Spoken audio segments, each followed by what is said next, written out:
The graftmax button and curved reaming system provides precise anatomic tunnels without the need for hyperflexing. This system delivers the benefits and ease of use of adjustable loop fixation with graft fixation that's equivalent to a fixed loop device. To begin, debride unwanted remnant ACL tissue and mark the center of the desired tunnel locations. Then, insert the graftmax curved guide into the anteromedial portal with the knee flexed at 90 degrees. Insert the graftmax indicator pin into the sleeve and down to bone to assess the projected guide pin exit and femoral aperture to cortex, or AC, length. Place the flex exact pin through the curved guide. Then, advance the pin through the femoral cortex. Remove the indicator and curved guide from the joint. Pull back on the flex exact pin, hooking the head on the cortex to confirm the AC length. Then, advance the flex exact pin out through the skin laterally.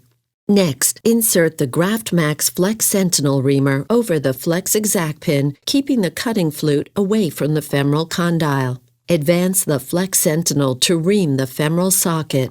Remove the flex sentinel from the joint. Then, advance the graftmax flex channel reamer through the lateral cortex. Remove the flex channel reamer, leaving the flex exact pin to be used to position a passing suture. Next, position the tip of the bullseye tibial footprint guide in the center of the tibial ACL footprint. Advance the tibial guide pin until it meets the point of the guide arm. Then remove the guide from the joint. Ream the tibial tunnel. Then retrieve the passing suture through the tibial tunnel. Load the blue and striped suture tails of the graftmax button into the passing suture. Pull up through the knee so that all 4 suture tails exit the skin. Advance the button through the bone tunnels by pulling on the blue lead suture while carefully removing any slack in the striped adjusting sutures along the way. Pull the BTB graft into the joint by pulling the striped sutures, reducing the loop length until the tissue is in the desired position. Cycle the knee with tension on the graft. Then, set the knee at the desired flexion angle. Tap the tibial tunnel and BTB graft. Next, insert the Genesis matrix interference screw and advance it into the tibial tunnel until flush.